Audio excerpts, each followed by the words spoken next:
જિંદગી જીવાય છે બેહોશીમાં, ખબર નથી, અને જિંદગીને વેડફતા જઈએ છે.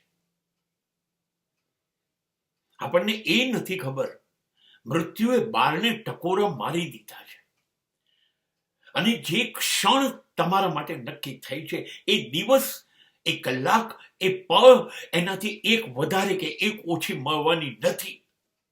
મૃત્યુ બહુ બેરહેમ છે, બહુ ન્યાયી છે. ત્યાં ભ્રષ્ટાચાર ચાલતો નથી. એ તરત લઈ જશે, એ તરત લઈ જશે.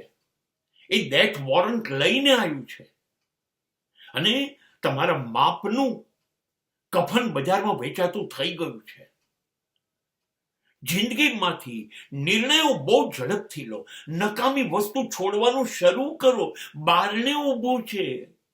અરે છોડો જિંદગીની પાછળ, જે જિંદગીને તમારે દોડાવી સતત લોકો પાછળ, સગાઓ પાછળ, સંબંધો પાછળ, સત્તા પાછળ, સંપત્તિ પાછળ, સમૃદ્ધિ પાછળ. બંધ કરો. ટકોરા વાગી ગયા. આમાંનું કશું જોડે નથી આવવાનું. બધું છોડી દો. આવવાનું છે જે, એ છે ધર્મ, આવવાનું છે ન્યાય, આવવાનું છે સત્ય, આવવાનું છે તમારી સાથે જિંદગીના મૂલ્યો. એ લઈ અને હાજર થઈ જાઓ. ડેથ વોરંટ હોય તો સર હું હાજર છું, તમે કહો ત્યારે. આ છે મૃત્યુના ટકોરાના ઈશારા.